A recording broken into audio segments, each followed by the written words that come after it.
What's good? It's Woog.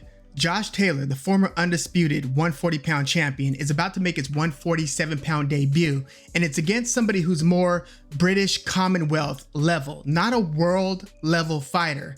But Ekow Essuman has a huge opportunity to boost his career like never before. His last loss was to Harry Scarf, and that was super disappointing. It was a unanimous decision in November of 2023. He's on a 2-fight winning streak. He had a very good victory over the then undefeated Owen Cooper. He stopped Cooper, TKO'd him in the 10th and final round. So Essuman's got a good amount of momentum going into this one, but Josh Taylor is a story here. This again is his 147-pound debut. And I was thinking the other day, is Josh Taylor a Hall of Famer?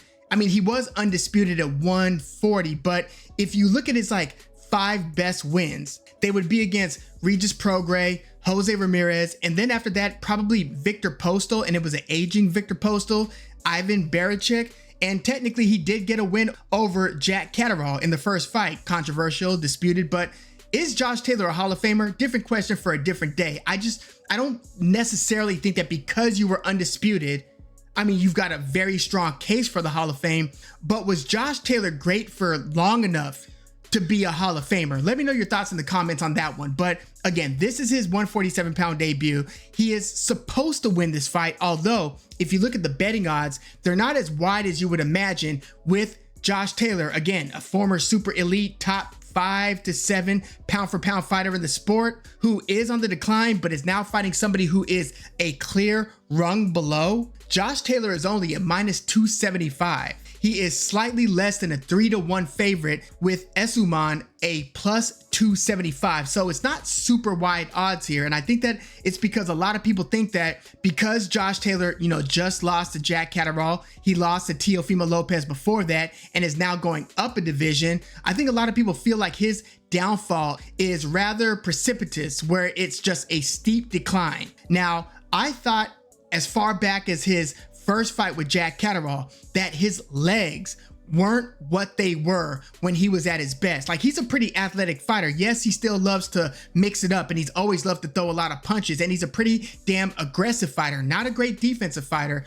but a very aggressive fighter, a southpaw, but he's always used his legs to get the angles, to be able to get off first, and almost more importantly, to finish the exchange with the final punch landed in that exchange. Josh Taylor was always really good at that, but again, it was largely because he had the legs to do it. You've seen in recent fights that his legs look like they're less springy and a little bit in mud, especially in the second half of the fight. And I would say the greatest evidence of that is that fight against Teofimo Lopez, who actually kind of exposes a lot of his opponents' footwork or lack of it, right? Teofimo Lopez is an excellent athlete. He just made Arnold Barboza look like he was pretty slow-footed and slow-handed. But that was Josh Taylor's first official loss. Although, again, a lot of people thought that they saw him lose, like I thought I saw him lose in that first fight against Jack Catterall. So Josh Taylor's legs haven't been what they were, but you would still think that he should be able to handle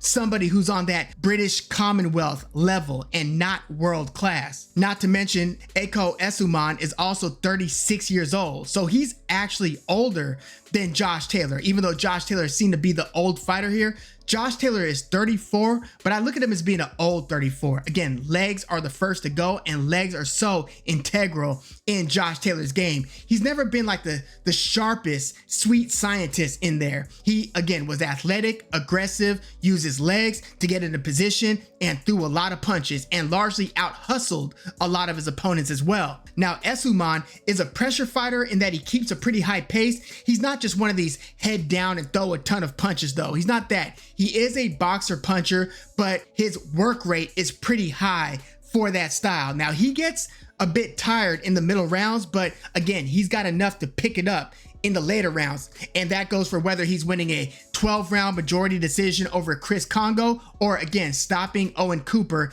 in the 10th round. Now, this fight between Taylor and Essuman, this is a 10-rounder, not a 12-rounder. So there's actually a pretty high likelihood, I believe, at a draw here. I also think that because of the styles, Josh Taylor's, especially being a southpaw fighting an orthodox fighter, I think there's a decent chance at a fight-changing clash of heads. Now, Essuman is more of the outside boxer. He's throwing the punch from longer range. But although these guys are both listed at 5'10", you've seen them now face to face, and Josh Taylor to me looks like he's clearly an inch, maybe 2 inches taller than Essuman. So look, I was thinking that because he's going up 7 pounds, yes, he might, be better for it in not having to shave off that last 7 pounds, but can he take the shot of a solid, not great, but solid welterweight? We don't know that yet. Josh Taylor does have a good chin. I mean, we've seen him drop by Jack Catterall. We've seen him buzz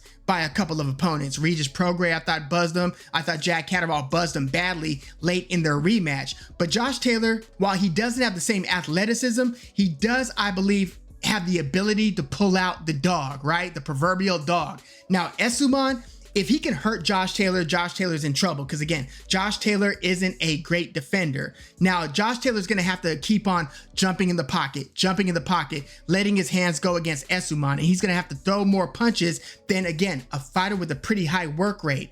I think this is actually going to be a really tight fight, being that it's a 10-rounder. I wouldn't be surprised if Essuman wins the first couple of rounds. I think Josh Taylor's going to have to dig deep, battle back. I think he might look rusty in the first couple of rounds, but I think he's going to start, developing a pace that suits him. It's been about a year, almost to the date of when he was last in the ring. His last fight was May 25th, 2024. This fight's going to be May 24th, 2025, so almost exactly a year. And for the last 4 fights, he's been a 1 fight a year fighter. So after he knocked out Kong Song in the first round, right before his battle for Undisputed, he fought once in 2021 against Jose Ramirez, once in 2022 against Jack Catterall, once in 2023 against Teofimo Lopez, and then the Jack Catterall rematch was in 2024. He sounds like he really wants to get busy. And I look, at 34, at this stage of his career, I don't necessarily believe him. You always hear fighters talk about, oh, I'm feeling better than ever. I remember it almost killed me. How many times I heard Shane Mosley late in his career saying, never felt better. I'm feeling better than ever. I've never been better. You hear that so much from fighters who are trying to delude themselves into thinking that they still got it and can make a huge splash in this next phase of their career. So look, if the 147 pound, if welterweight was ever vulnerable for somebody who's not super great at 147 to be able to earn a belt or to have some success, now would be the time. It's not a deep division right now. I mean, you do have Bout Ennis, Brian Norman. We'll see how great or not great he is. And then you've got Mario Barrios, right, with the other belt, and he's about to fight Manny Pacquiao. I mean, good Lord.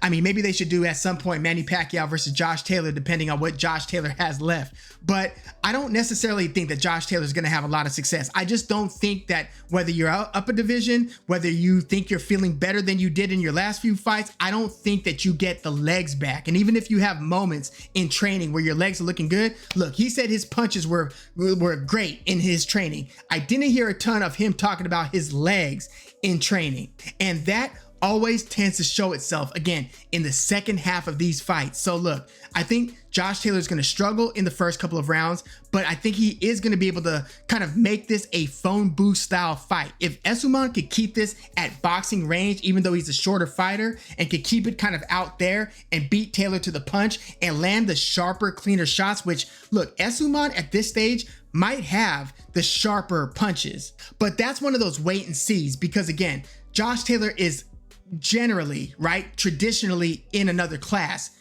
former undisputed champion. So maybe once they get in there, you see those punches from weird angles and those combinations and those sneaky times when he gets punches in there when the fighter least expects it, or when you're kind of half in the clinch and then you start doing some dirty boxing on the inside. We might see Josh Taylor just pull out all the stops, all the tricks, and end up out hustling Ekow Essuman. And I think that that's ultimately what we're going to get. I don't think this fight is going to be pretty.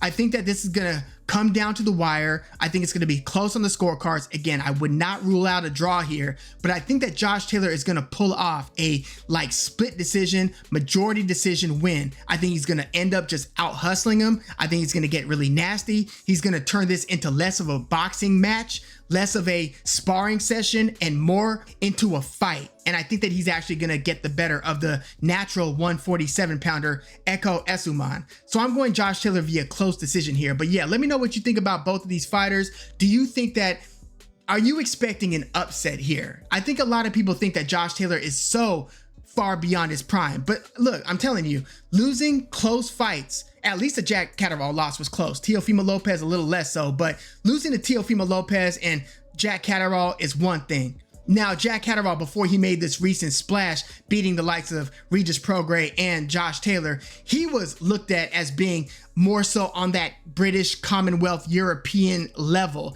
and not world class. So people who become world class often go through these stages. They usually just end up getting there before they turn 36, like Essuman is right now. So yeah, we'll see how this plays out, but I'm taking Josh Taylor, the former undisputed champ, via close, rugged decision. Let me know your thoughts in the comments, like the video, subscribe to the channel if you are into the fight talk. I'm Woog, thanks for tuning in.